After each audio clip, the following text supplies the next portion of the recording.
no? Diba? Imo ni. Oh, amo lagi mong gi-connect na. Limpyo man gud niyo.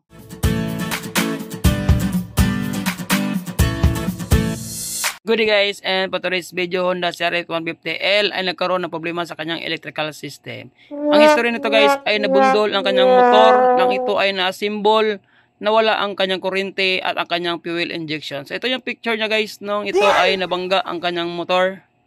So ayan, napakahirap isipin kung paano nangyari ang kanyang itsura. Kaya nautso ang kanyang gulong at saka yantas.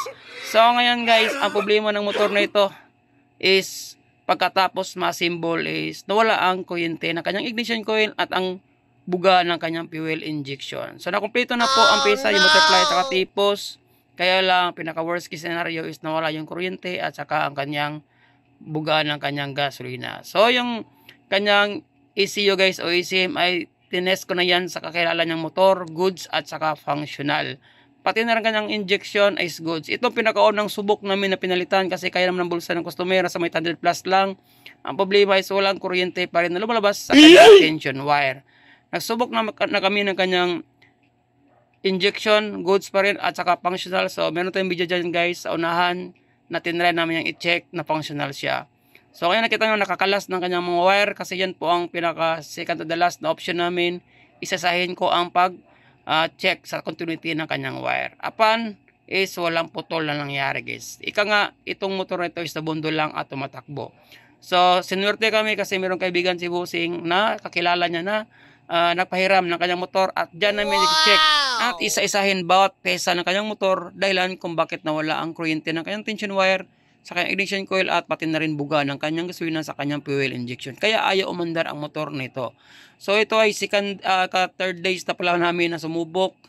So ngayon guys, na-trauma na kami kasi yung ignition coil na binili namin is wala pa rin kuryente. Kaya ayaw namin magsakripisyo pa ng pera para bumili ng bagong pesa. So nagsuggest ako kay Bossing na maghanap tayo ng kakilala mo na pwede nating i-test lahat ng mga pesa. So itong bank angle sensor guys, isa rin to sa hinala ng kilala ko na baka itong dahilan kung bakit nag-shutdown ang electrical niya. Pero pinalitan namin ito ng bago doon sa kakilala niya or nilipat namin yung sa kabila na bank sensor is umandar pa rin guys ang kanyang bank sensor. Itong ECM niya nilipat na rin namin dyan, pinaandar, functional din ang kanyang ECM o ECU at hindi ito sira. Pati na rin ang kanyang throttle body nilipat na rin namin, ayaw pa rin umandar guys. Ngayon, binaklas ko ang kanyang headlight at sinilip ko ang linya sa kanyang engine stop o kill switch. Same pa rin ang pag-connect ko guys, no? Wala pa rin pagkakaiba. So ngayon, tinry kong i-short yung panglagayan ng diagnostic guys. Yung kulay blue, white at saka green, black.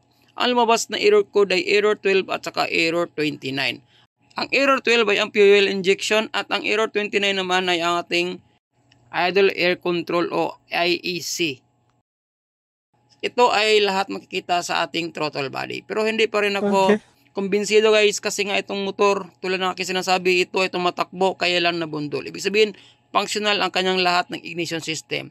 Pero nung binaklas ko ito guys, nung unang araw at sinilip ko ang kanyang cover ng kanyang left side, itong kanyang ECM is nahila siya kasi nga is malakas ang impact ng kanyang harapan. So maaring lahat ng kanyang harness o ang kanyang harness ay nahila rin guys at possible na apektuhan ang linya ng kanyang sakit ng kanyang ECM. So ngayon ang ginawa ko naman guys is tinanggal ko ang stator kasi sabi ni owner nabasag na itong crankcase na ito at pinalitan niya ng bago nung naunang gumawa. Yung kapatid niya pala. So ngayon, dinouble check ko lang kung nabasa tamang posisyon ang kanyang pulser, baka pulser ang dahilan. Pero sad to say guys, wala pa rin kuryente na labas sa kanyang ECU. So ngayon guys, nag-check kami noong unang araw na ito guys, noong pangalang araw pala, nang kakilala pa rin niyang merong CRF. So try namin i-check ang kanyang FI. So meron naman siyang lumabas guys, ibig sabihin, hindi sira ang kanyang fuel injection kasi nagkaroon siya ng buga. Sa kanyang motor walang kabuga-buga. So ngayon naman guys, ang kanyang ECU o ECM ang tinry namin i-plug. Yun guys, no? Functional pa rin ang kanyang ECU. Ibig sabihin, hindi sira ang kanyang ECU, hindi sira ang kanyang fuel injection, goods lahat at saka functional. So yan lang po ang iniisip namin kung saan pa kami mag-check.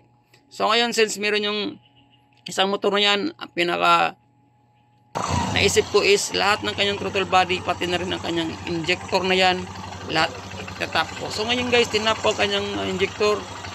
Uwi na si bossing, umandar siya guys. Yan po ang kanyang throttle body, pati ng injector. Yan naman ang naunang original injector, throttle body ng motor na ito. So functional siya guys. 1 hour So ito na later. yung pinaka last talaga na desisyon na kailangan ng isugal, kundi ang kanyang buong electrical harness ng motor na hiniram namin is itatap namin sa kanyang body guys. So ito nakatap ng kanyang ECM o ECU, nakatap na rin ang kanyang ground, pero hindi po lahat tinap ko guys. Yung pinaka-importante lang sa kanyang ignition system ang tinap ko para mapalabas natin ang kuryente at saka buga. So ito yung ECU ng customer. Pero yung ECU na kinabit ko guys, yan po ay sa kanya. So dito naman sa harapan, kinabit ko lang sa kanyang kill switch na socket at ang kanyang susian na socket. So ito guys naman kanyang total body na set, pati injection is sa kanya. Yung ignition coil bago na yan. So ngayon guys, i-check na natin kung mayroon bang kuryente o wala. Kasi itong pinaka-last na ginawa ko guys, o pinag-isipan ko talaga. Kasi yung harness na ito is sa kabila. Meron yung mga busina, mini driving light. Kaya marami akong mga wire na puputulin at babaklasin at ibabalik kung sakali mang mag-failure kami sa pag-attempt ng sakripisyo na ito. So ito pinaka-last choice talaga namin guys, o pinaka-last chance talaga namin na mapalabas namin at mapaandar namin ang motor ni bossing. Almost mga 5 days din ako pabalik-balik dito guys. Kaya ang hirap talaga bumili ng pisa kasi napakamahal po, lalo na sa mga genuine parts. So kickstart natin guys. Try natin silipin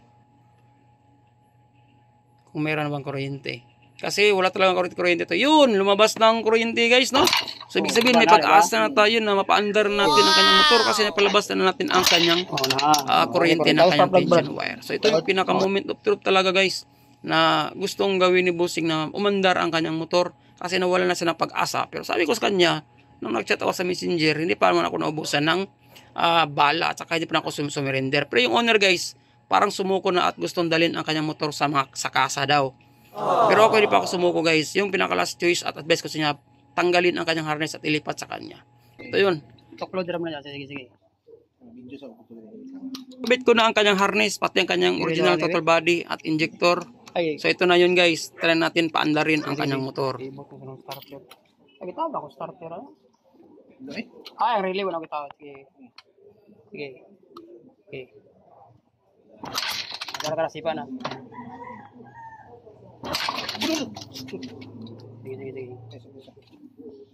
one shot. Yung lapatan ng kanyang side stand ay nahulog guys. So ayusin muna natin, saka natin balikan uli ang pag-kickstart ng kanyang motor. So yun guys. So, Sa atras. yun, nahulog ang kanyang kahoy na nilagay sa kanyang side stand.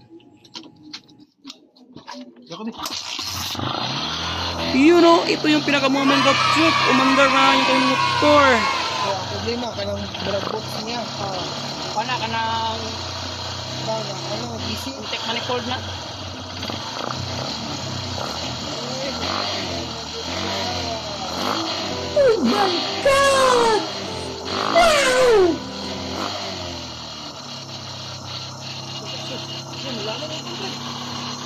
So yun lang, no, kapag ganitong scenario guys, ito yung pinakamahirap talaga kasi kahit mag-search ka sa YouTube, walang upload ng ganitong problema o sakit na nangyayari sa Honda CRF 150 na motor. So sana guys itong video na ito ay malaking tulong ito sa mga maka-experience na nabundol ang motor at biglang nag-shutdown ang kanyang ignition system.